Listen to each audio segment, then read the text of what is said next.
যাবার তো যাও, কে আটকেছে তোমাকে? চাকরি? ঠিক আছে, চ্যালেঞ্জ। তোমার থেকে বড় চাকরি পেয়ে আমি তোমাকে দেখাবো। ওরা কম বয়সে বিয়ে করে আমাকে জন্ম দিয়ে এখন বলছে ওদের নাকি লাইফ স্টেজ পাতা হয়ে গেছে।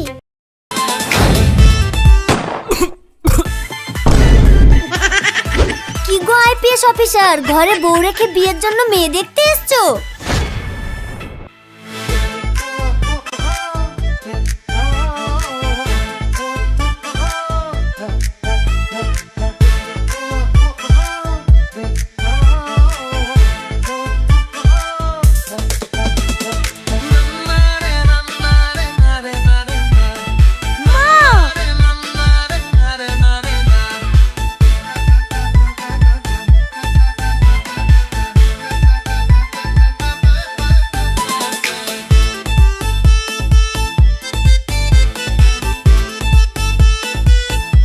এই যে নবাব সাহেব, সকাল থেকে আমি দেখছি তুমি মোবাইলের ভিতরে ঢুকে বসে আছো।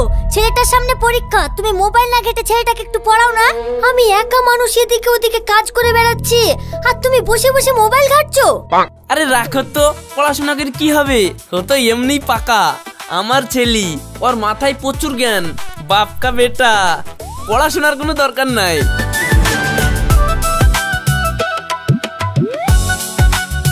বাহ বাবা বাবা, ছেলে পাকা বলে ছেলের উপর কোনো দায়িত্ব নেই। পড়াশোনা না করলে ছেলেও তো তোমার মতো অকেজ হবে। সংসারের সব ভার আমার ঘাড়ে আর তুমি শুধু বন্ধু আর মোবাইল।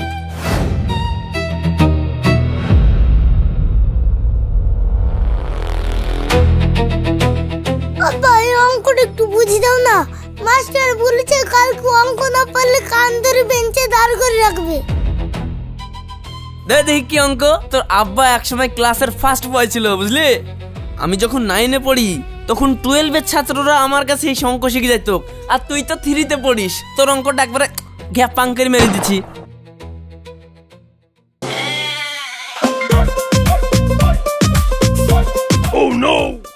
এই অঙ্ক তোদের ক্লাস 3-তে দিয়েছে? এটা কি করে সম্ভব? এটা নিঘাত মাস্টারের ছাপার ভুল। আব্বা বাস নিকল গই। মনে হয় তুমি তো ফার্স্ট বয় ছিল না গো, আমার তো সন্দেহ উঠছে। এই সামান্য ক্লাস 3 অঙ্ক দেখে তুমি ভড়কে যাচ্ছ। আব্বা অঙ্ক তো ভুল না, অঙ্ক তো ঠিকই আছে। দেখবা একটু মার্কে যাবো মা ঠিক করে দিবে। আর আমার যা মনে বলে তোমাদের ক্লাসে যে ধীর ছেলে ছিল তাদের মধ্যে তুমি ফার্স্ট বয় ছিল। এই দেখবি শোন রে রাশিদ, ছেলে মানুষ করা কি মোবাইল টিপার মতো সোজা? সেই যে কচি বয়সে লাফাতে লাফাতে বিয়েটা করলি, এখন একটু সংসারের দায়িত্ব লিয়াটা তো শিখ। আব্বা তুমি আবার শুরু করলা? যেটা হয়ে গেছে সেটা লি রোজ সকালে কেন ঘুচাও বলো তো?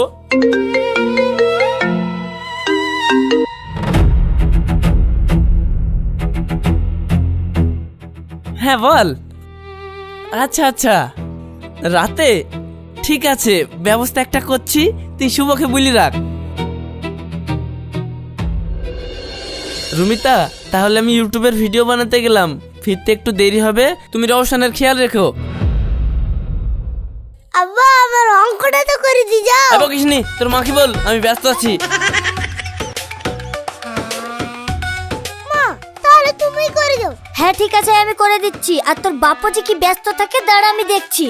মা আমার না আব্বার উপর একটু সন্দেহ উঠছে। আমি একটু আব্বার পেছন পেছন কি দেখছি আব্বা কোন যাচ্ছে। হ্যাঁ এই চালাকি বাদ দে, পড়ার ভয়ে এইসব করছিস আমি বুঝি না। লে পড়াগে। তোমার ভালো লেগে বলছিলাম।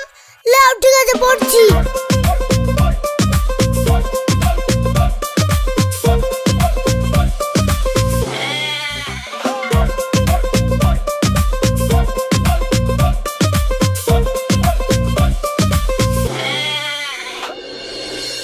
শুনো, শুভদের মাছের খাদে আজ পাহারার লোক আসেনি, আমাকে রাতটা খাদের ধারে থাকতে হবে। এই সময় খাদের মাছ চুরি হয়ে গেলে শুভর মেলা টাকা লস হয়ে যাবে। আর তাছাড়া আমাদের সংসারে যা মাছ লাগে সব তো শুভই দেয়। আবার আমার ইউটিউব ভিডিওতে যত ক্যামেরা সব তো শুভই মেরে দেয়। বাহ রে বাহ, কি সাংসারিক পুরুষ আমার। সারাদিন তো ক্যামেরা বগল করে ইউটিউবের ভিডিও বানিয়ে বেড়াও। তা তোমার ওই ভিডিওতে একটা ভিউ আসে? আসে না। আবার রাত্রি বেলা নিজে সংসার ফেলে চলে লোকের খাদ আগলাতে। কে বলিছে ভিউ হয় না? এই তো কাল কি তো 3টি ভিউ হয়েছে। আব্বা ওই এই তো। 3টি ভিউজের মধ্যে একটা তুমি, একটা আমি, আর দাদা একবার ভুল করে ঠুকা মেরে ফেলেছিল। এই তুই থাম তো, ফালতু বকবি নি। আর রুমিতা, আমার আসতে দেরি হবে, গেটটা ভেতর থেকে মেরে দাও। চলো।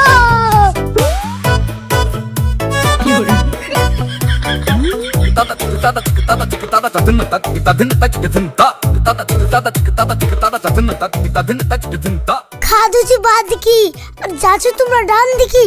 আমাকে কি মারমত বুকা পেয়েছো? আজ তোমার ভান্ডা ফুটাচ্ছি, চলো। পাতর কি নাচে রে পাতর কি আহ, কতদিন পরে বুকটা খুলি শ্বাস নিলাম রে। সংসার জীবনটা না একবারে মশারির মতন, ঢুকলেই মনে হয় বাইরেটা কত সুন্দর ছিল। লাল শাড়ি পরে এলি ঝড়ের মতো চোখে তোর কাজল যেন রাতের নেশা আর বললো না, এবারে খাদের ধারে অন্ধকারে বসে আছি, মশাতে যেইভাবে কামড়াচ্ছে মনে হয়েছে জানে মশারাই আমাকে পাহারা দিচ্ছে। তা খাদের ধারে আজকাল কি গান বাজিয়ে মাছকে ঘুম পাড়ানো হয়? এত আওয়াজ কিসের? আমার তো মনে বলছে তুমি কোনো মেলায় টেলায় গিয়েছো। ওটা ওটা তো জোশী মোবাইলে গান বাজিয়েছে, মানে রাত জাগতে হবে তো। আচ্ছা আচ্ছা ঠিক আছে, রেখে দিলাম। হ্যাঁ দুলে নাচ রে পাতর কি নাচ রে পাতর কি মা, এই দেখো তোমার স্বামীর মাছের খাদ। এই খাদের মশা এত বড় যে সেই মশাতে আব্বাকে চা খাওয়াচ্ছে। এই যে খাদ পাহারাদার, আজ তুমি বাড়ি এসো, তারপর তুমি খাদ পাহারা দিচ্ছ না কি পাহারা দিচ্ছ আমিও দেখছি।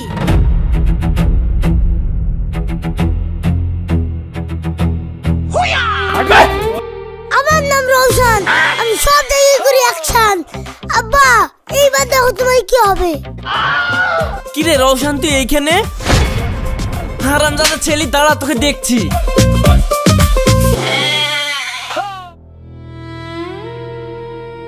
এই তুই এই রাত্রিবেলায় কোথায় গিয়েছিলি? ইয়ে মানে আজকে খাদে মাছ চুরির ভয় খুব কম ছিল, তাই শুভ আর আমি ভাবলাম একটু চা খেয়ে আসি, তাই মিলিয়ে দেখো চা খেতে গেছিলাম। চুপ করো, তুমি একটা মিথ্যে কথা বলবে না। দিনের বেলায় বলো ভিডিওর কাজ, আর রাত্রের বেলায় বলো তুমি খাদ পাহারা দিতে যাবে। কোনো সময় তুমি আমাকে টাইম দাও না। টাইম যদি নাই দেবা তাহলে তুমি আমাকে বিয়ে করেছিলে কেন? আমি ক্লাস 12 এ থাকতে ফার্স্ট গার্ল ছিলাম। টিচাররা বলতো এই মেয়ে বড় হয়ে চাকরি করবে, আর আমি তোমার প্রেমের কথায় ভুলে বই খাতা ছেড়ে হাতা খুন্তি ধরলাম। আজ আমি বুঝছি তোমাকে বিয়ে করা আমার জীবনের সবচেয়ে বড় ভুল ছিল। বৌমা, রাগের মাথায় এরকম কথা বলে না মা, ও ছেলে মানুষ, আপনি শুধরে যাবে। না মা, ছেলে মানুষে 28 বছর বয়স পর্যন্ত চলে না। শোনো রাশিদ, তুমি যেহেতু এইসব কাজই করে বেড়াবে, তাই আমি আর তোমার ভরসাতে থাকবো না। আমি এক্ষুনি বাপের বাড়ি চলে যাব। ওখানে গিয়ে আমি পড়াশোনা করব, পরীক্ষা দেব, চাকরি নিয়ে আমি তোমাকে দেখাবো। সাব্বাস বৌমা, এবার তুমি কথার মতো কথা বলেছো। কিন্তু তোমার মায়ের বাড়ি যাওয়ার কি দরকার? এখান থেকে পড়াশোনা করো না। তুমি তো পড়াশোনায় ভালোই ছিলা, তুমি চেষ্টা করলে পারবা। তাই বলে আমার এই ছেলে চেষ্টা করলে জীবনে পারবে না। আব্বা তুমি কি বললা? আমি আইপিএস আইএস হইতে পারবো না? তুমি দেখিলিও ওই রুমিতার থেকে বড় পদে চাকরি নিয়ে আমি দেখাবো। আর রুমিতা চাকরি অত সোজা না, লাখ লাখ ছেলে মেয়ে বেকার বসে আছে। সোজা না কঠিন সেটা সময়ই বলে দেবে। মা তুমি পড়বা পড়ো, ভালো কথা, কিন্তু একটা কথা বলে যাও, তুমি যদি আইপিএস বা আইএস অফিসার হয়ে যাও তাহলে কি তুমি তোমার গাড়ি ড্রাইভারটা আমার আব্বাকে নিবা?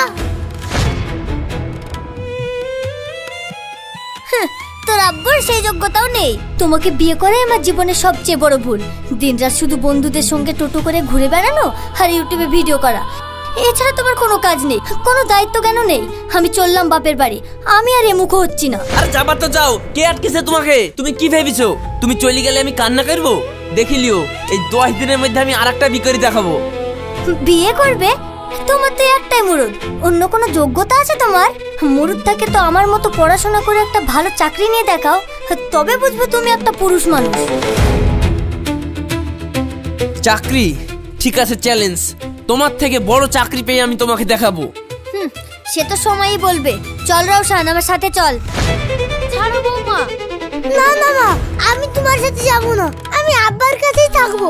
আব্বা সত্যি পড়াশোনা করছে না ফাঁকি পাচ্ছে, সেই গোয়েন্দাগিরিটা কি করবে?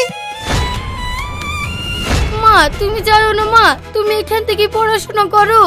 ছাড়ুন আমাকে, আমি যাব বলেছি যাব।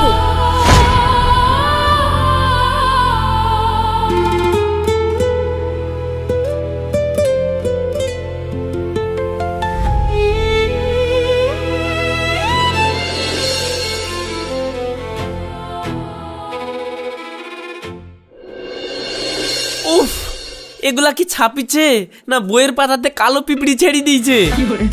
এত ছোট ছোট লেখা, বাবার চোখ তো ব্যথা হয়ে গেল। আব্বা তোমার এই বইয়ে লেখা আছে ছোট ছোট কেন? এই দেখো আমার বই, ও দেখো কত বড় বড় লেখা। আমার মতো বড় লেখা না পড়লে তুমি বড় চাকরি পাবা নাকি? চুপ কর বদমাইশ ছেলি, এমনি মাথাতে কিছু ঢুকছে না, তার উপরে তুই ভড়ভড় করছিস। এই চাকরি বাকরি আমার দ্বারাই হবে না, এর থেকে এই বিয়ে করার চ্যালেঞ্জটাই ভালো ছিল। তাহলে তুমি মার কাছে হার মেনে নিলে আব্বা? তোর আব্বা হার মানতে জানে না। কালকেই আমি শুভ খেলি পাত্রী দেখতে যাব। 10 দিনের মধ্যে বি করি, ওই রুমে তার ইগো ভাঙবো।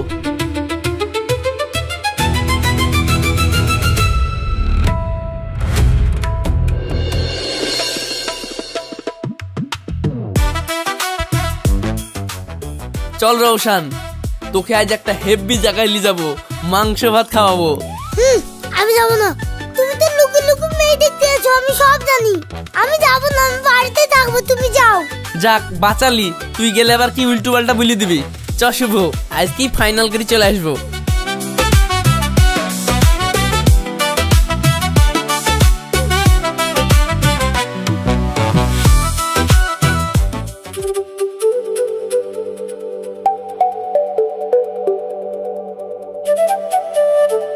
দেখো বাপু, আমার একটাই শর্ত, ছেলে যেন সৎ হয় আর অবিবাহিত তো বটেই।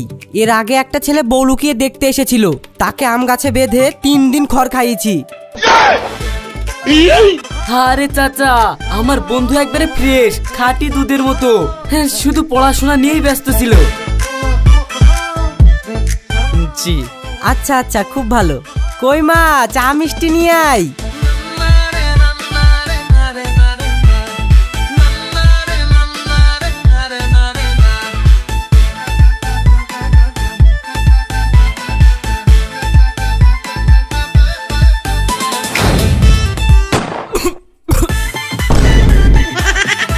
কি গো আইপিএস অফিসার, ঘরে বউ রেখে বিয়ের জন্য মেয়ে দেখতে এসছো? কি বলছিস রে রুমিতা? এই সেই তোর অপদার্থ বরটা, থাম ওকে সাইজ করছি। পালা শুভ।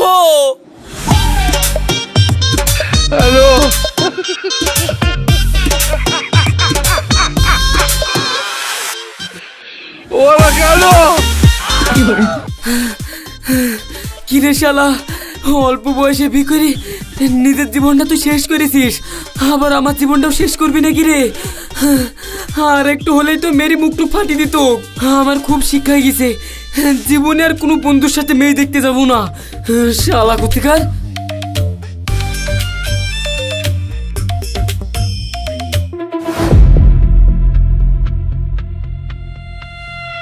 স্যার আমি আমার আব্বা মায়ের নামে কেস করতে এসেছি, কেস লিখেন। তোমার আব্বা মায়ের নামে কেস করতে এসেছো মানে? তোমার আব্বা মা আবার কি করলো?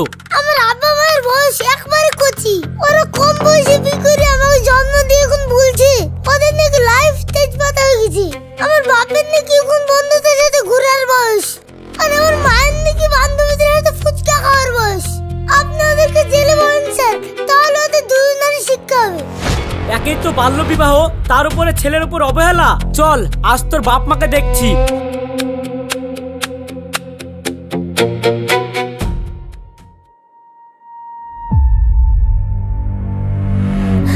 তোমার জন্য আমার ছেলে কোথায় চলে গেছে? আমি তোমার নামে থানায় কমপ্লেন করব। তুমি কিসের জন্য আমার ছেলের খোঁজ খবর নাওনি? তুমিও তো খোঁজ লাওনি, মায়ের বাড়িতে কি পড়ে থাকলা? তোমার ছেলে কোথায় গেছে আমি কি করে বলবো? আমি তো খোঁজার চেষ্টা করছি নাকি, আমি তো সব জায়গাতেই খুঁজে আসলাম। চলো নাহলে থানায় গিয়ে দেখি। হ্যাঁ তাই চলো।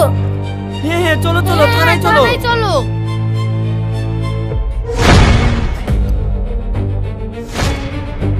রৌশন, তুই কোথায় গেছিলি? তোকে খুঁজে খুঁজে আমরা হয়রান হয়ে গেলাম।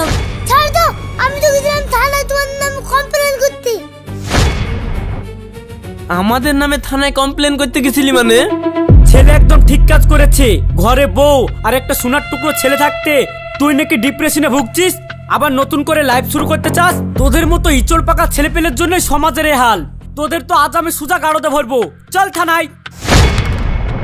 স্যার স্যার স্যার, আমার ভুল হয়ে গেছে, আমাকে ক্ষমা করে দেন। এই দেখেন, আমি কান ধরে প্রতিজ্ঞা করছি আমি আর ইউটিউবে আশেপাশে ভিডিও করবো না, মন্দি মাঠঘাটের কাজ আর ব্যবসা দেখবো। স্যার, আমি আপনাকে কথা দিচ্ছি, ছোটখাটো কারণের জন্য আমি আর রাগ করে বাপের বাড়ি যাব না। আজ থেকে কিন্তু আমি তোমাদের দুজনের গার্জিয়ান। এখন থেকে যদি তোমরা কোনো গন্ডগোল করো তাহলে কিন্তু তোমাদের কান আমি বলে দেবো। কি বলে দাদু? হ্যাঁ ঠিক বলেছিস, ওরা যদি এবার গন্ডগোল করে তোর সাথে সাথে আমি ওদের কান মুলে দেব। আসুন আজ আমরা সবাই একটা প্রতিজ্ঞা করি, কোনো ছেলে মেয়ের বিয়ে আর কম বয়সে দেব না।